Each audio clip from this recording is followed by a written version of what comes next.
Hello, my name is Adrian Riley. I'm Shayla Riley's father. I'm here to do this project for Miss Shayla, help her with her extra credit. I'm going to review the video of Jacob Blake and give my small commentary on it. On the video, I had experience in law enforcement. I was a law enforcement instructor for about 4 years, or I don't know about that, at least that long. But I've been training as an officer for 8 years. So just want to make sure I kind of got the years together. So, and just a small background about my history in law enforcement. Really, I got in law enforcement by accident. So it wasn't a goal of mine to be in law enforcement, but I taught classes, cognitive restructuring classes to inmates in the jail. So the only way I was able to do that, I had to become an officer. So when I became an officer, a correction officer in the jail, I had to go through jail school and correctional training, which is the same thing as law enforcement, and merit. So we did a lot of the same training, and then eventually I became an instructor myself over the years because I grew to have a lot of respect, and I never had any disrespect for law enforcement, but it's one thing to know of law enforcement and see people, but when you go through the training and you deal with what they have to deal with on a day-to-day basis, especially working in the jail, there's a lot of techniques you have to learn that help you be successful. So I'm gonna scoot up some. But yeah, so there's a lot of things you do to learn to be successful. And like as I watch the video, I'm gonna talk from my experience as law enforcement, things, techniques I use to de-escalate situations. So we'll go from there. Yeah. All right. What I'm gonna do is I'm gonna play the video, and as I watch the video, I'm gonna pause it. That way, I can explain what I'm seeing. Because the video is very short, and there's a lot of questions that need to be answered. And I heard some police unions say some things that took place that wasn't on the video, but I will make mention of that as we watch the short clip, as I watch it, and then I'll explain it what I'm seeing on here. So here we go. I'm for to start it now.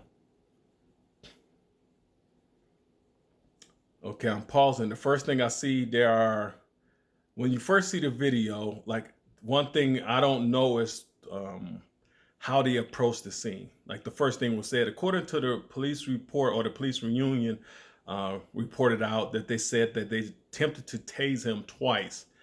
So I'm gonna play the video. Okay, he just popped up.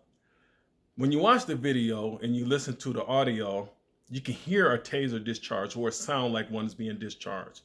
So, which is interesting. So when it comes to a taser, Mr. Blake has on a tank top. So I'm not sure why if they attempted to tase him, what wrong with that situation. So there's a few things can happen or go wrong when you tase someone.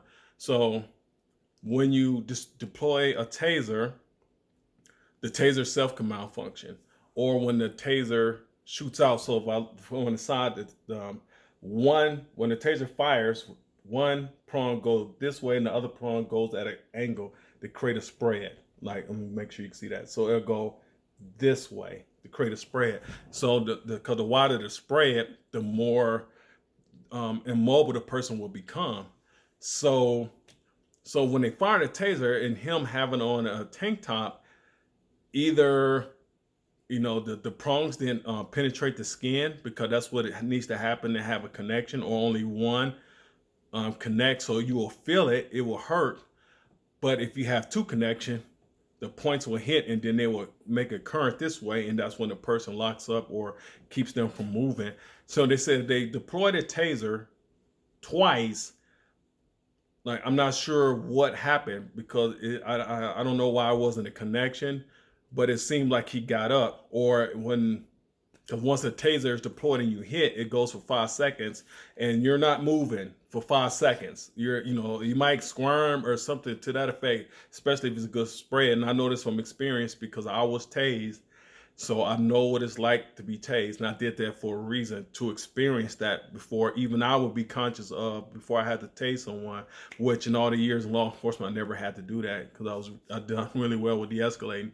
But I wanted to understand what I potentially had to put somebody else through with that, or choices that they made to lead me to have to tase them. So yeah, I don't understand. I mean, I wish there was more footage, but if the report, if the report was that they tased him twice. I'm not sure how he was able to get back up. They wasn't to get control of him at that time.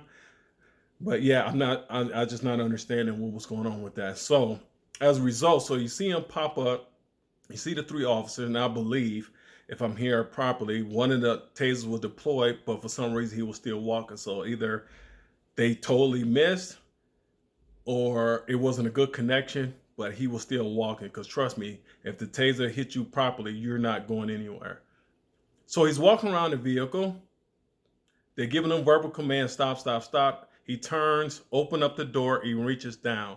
So at this point, what people don't understand about law enforcement, and Michelle and I were just having this conversation before I started the video, and she was saying, because I've been through no shoot and shoot drills, like shoot no shoot drills.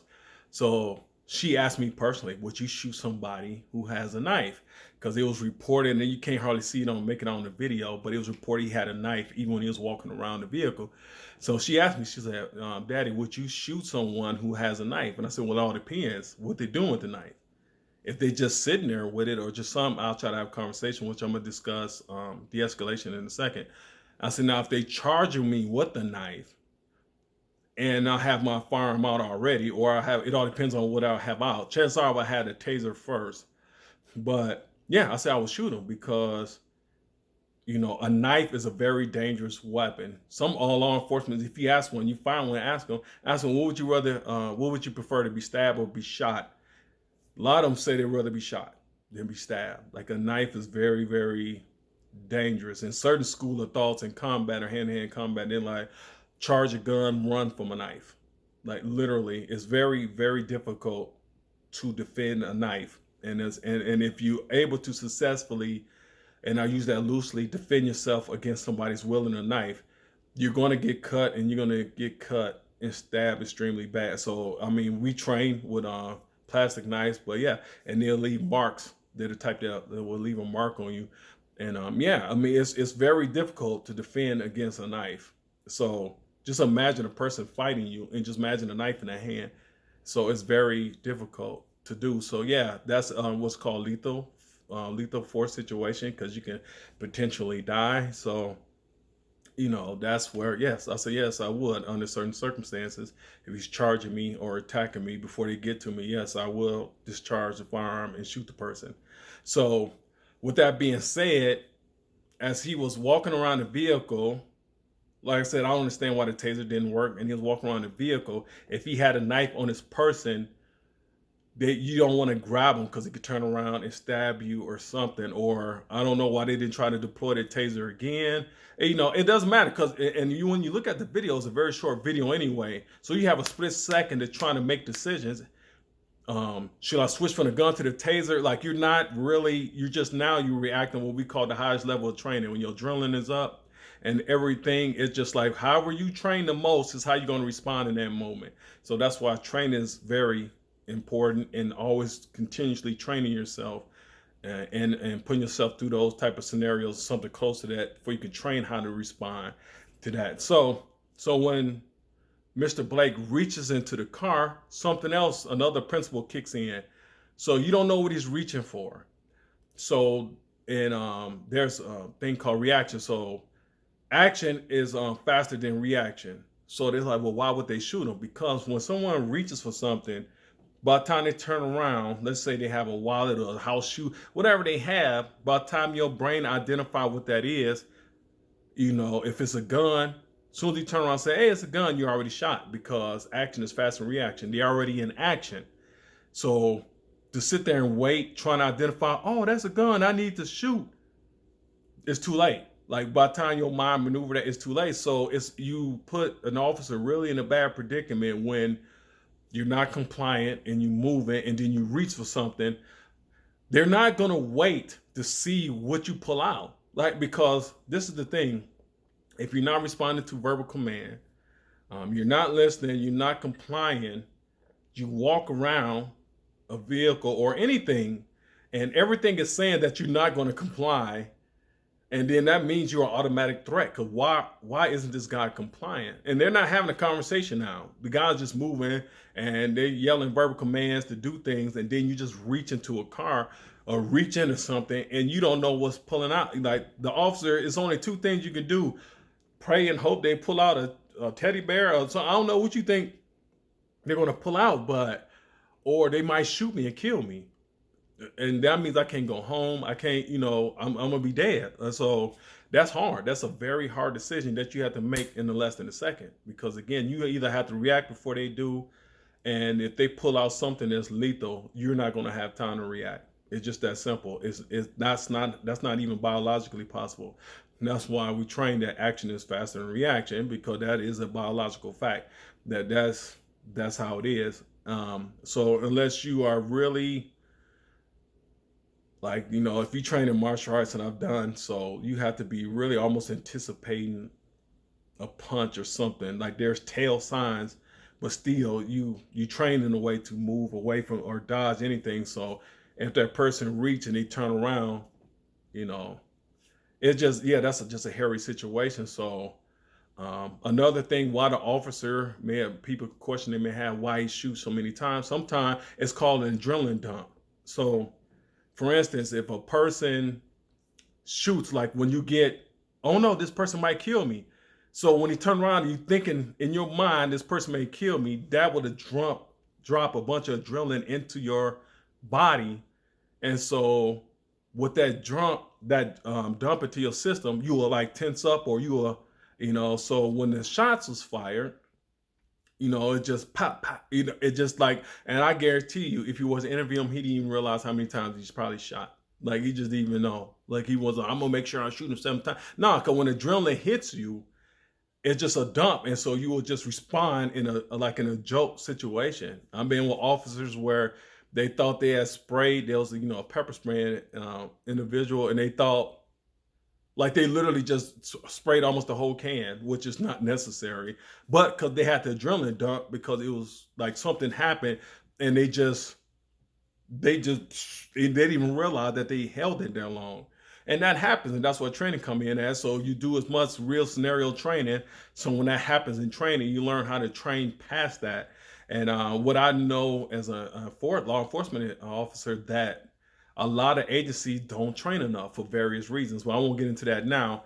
But yeah, that's the case. So that's why we would train, especially me and some of our other people in the part. We would train all the time, like off the clock, whatever. They're trying to keep our skills sharpened for situations like this. So he reaches in, he shoots him 7 times, and that is pretty much the gist of it. So it's a lot wrapped up in that, but I would really love to see the vest cam, because it would be nice to understand how they came up on the scene, what was their strategy um, when it came up. So for instance, let's just say, and it's always easy to just quarterback from the side and not be there. But I've been in situations where people had weapons, and I had to, talk them down. So first thing I do, and this is why you gotta learn de-escalation, or to have a conversation. So if I'm walking up to an individual and they said he may have had the knife on him at the time, so I don't know, I couldn't see it in the video. So if I walk up to a person that's is kind of passively resisting me, so I'm like, I need to see your hands, or I need you to drop the knife, or I need you to do something. They don't obey that. First thing I will ask, especially if he's not a direct threat to me, I ask, well, what's the matter? What's going on? I'll start to get them to dialogue, and then I'll change my body language. Because at first I will come up on a scene, not necessarily I'm ready, but not like I'm not trying to appear to be a threat. Like I'm ready, but I don't want to come off as a threat to them. And because again, it will create a power struggle. So once I was like, okay, I need you to do X, Y, Z, and they don't do so, then the next question is, okay, what's going on? Can I, is it something that's on your mind? Like, what's going on here? And then, long as they're not violent toward themselves or towards me, I just let them answer the question. So, so let's just say they say he had his kids in the car and he was trying to go check on his kids. That's why it was going around the car. So let's just say he bring up his children. Oh, I have my children here, and I got to make sure they're okay. And it's like, okay, well, I understand that, but you have a knife. and I'm not sure what's going on, and I want you to get back with your family, and you could take care of them, but everything checks out. You can just go, you can go. What can we do? What can I do to help you in this situation? Because if you want to take care of the children, we called here, we were dispatched here. They said there was a problem, and we just trying to sort this out. So I need you to put the knife down, step away from the knife, and I want to cuff you to make sure you're safe and we're safe, and just answer the questions and let us figure out, and just be. And the thing is, when you are talking like that, you have to stay calm, like the whole time. Like, I'm not here to hurt you, and that's what I would do. I'm not here to hurt you.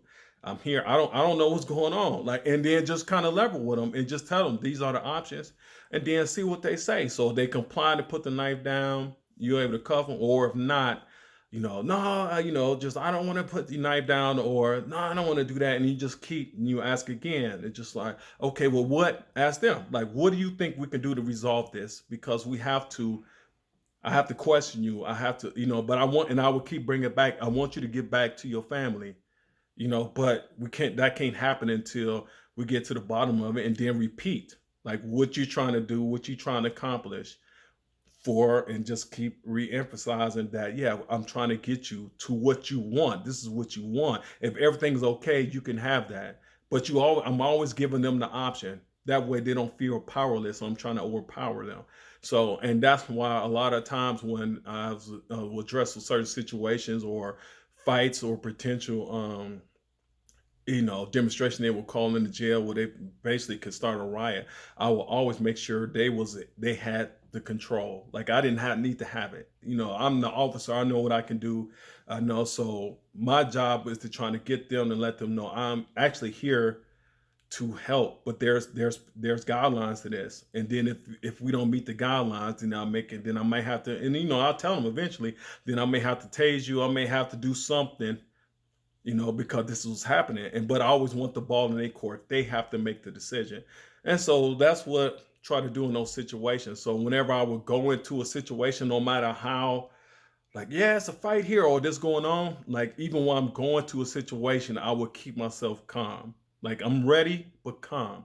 Because once you get excited and that adrenaline hit, again, what's your highest level of training is going to come out. Like, your cognitive part of the mind up here, that is gone. Like, you're not reasoning a lot at that time. When your emotions are high and the adrenaline is high, that's not happening. So, and that has to do with training. You have to train yourself to keep yourself calm and keep yourself in a place where you can keep your wits about you. And it's called guided imagery. And I won't get into that on this video. So yeah, that's what I would do if I approach the scene and try to see if I can de-escalate it, see if I can get some compliance. Because if he's not compliant, I know that I have to go to the next level. That can result in that person getting hurt, I'm getting hurt, and that's the goal: is everybody go home safely, not just me. I want whether it's the inmate or the suspect, I want everybody to go home safe. So, and then I will make that known with body language, with tone of voice, everything. I'm not here to harm you. But if such certain things don't happen, this is what's going to play out. Not that I want to. Like I said, I don't have to say the words. I just try to display it by attitude. This is not what I want. I want everything to end peacefully. And not saying that those officers didn't want that, but you have to learn how to communicate that way, not just in speech, but in body language and also tone of voice. Now, with Mr.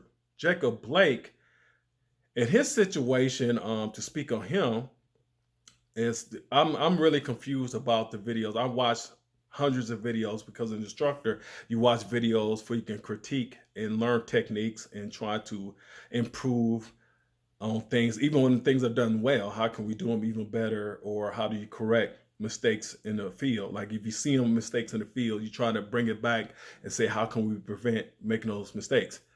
But when I'm watching civilians respond to officers nowadays, I'm not understanding what's happening. Because when I was coming up, and yes, I had personally had many run-ins with law enforcement, unfortunately, and not necessarily because I was doing something bad. It's just where I lived at, they was always asking for IDs, or, I lived in at times in bad parts of town, or I visit bad parts of town in other cities, but I never had like a physical altercation with an officer because I always complied. Always. It didn't matter. I had guns put on me by officers for mistaken identities. And the reason why I'm living is because I just comply with the officer's demand. Like, put your hands on the car. Yes, sir. Can we search you? Yes. Can I search your car? Yes.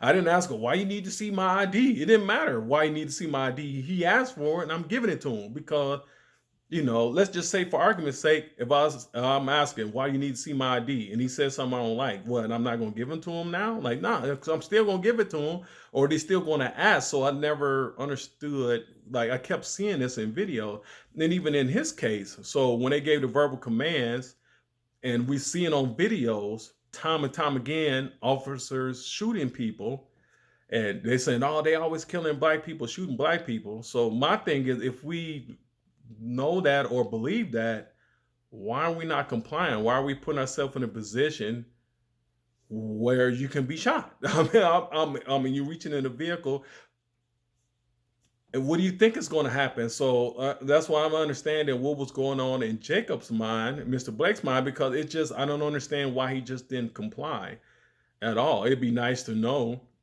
why, when the officer drew their weapons or he was tased or attempted to be tased, that why was you resisting? Why didn't you just, even if you want to check on your children, why didn't you just couldn't make that request? And then if they said no, like, okay, that's fine, excuse me, let them go ahead and just comply, and then let them do what they're doing. Because if you clean, let them confirm that you clean, and then check on your children. And then if your children is there, it's good to show them or model how you should interact with the officers. So some people like, well, the police is out of control, and that, like, what does that have to do with your encounter in the moment? And even if the officers is out of control right then, you're not going to win that argument or that battle right then. Like, it's not happening. I don't know if you're not going to argue your way out of it. Like, I mean, it's highly unlikely. And so again, I'm saying that from a place of, again, had many encounters with officers on many different levels as a kid, teenager, as an adult, and then eventually becoming an officer myself, and even being pulled over as an officer. And yeah, it just, everything goes smoother when you don't put them in a position where they feel like the authority is a challenge or a threat, because they are trained specifically to deal with that. So, yeah, so I had an incident when I was the police pulled guns on me. Like I said, me and a friend of mine, my best friend, and like I say, it was mistaken identity. And it's like freeze, and we were looking around like, who they talking to? And they're like, you. So once I realized they was talking to us, we dropped everything because we was coming out of the store, and we dropped everything. And like, what's going on? They said it was a fight, and somebody said it had a gun. I was like, that wasn't us. And they said, well, we need to search it. Like, okay, fine. And then we let them search us. Can we search your car? Yeah, they searched the car, and once they realized it wasn't us and everything, they just let us go. Like, they just like, okay, that was it. Was we upset? Yeah, of course. Was we gonna file a complaint? No, like, we didn't. To us, it just made sense. Was we profiled? Yeah, we was profiled. Well, we know that too.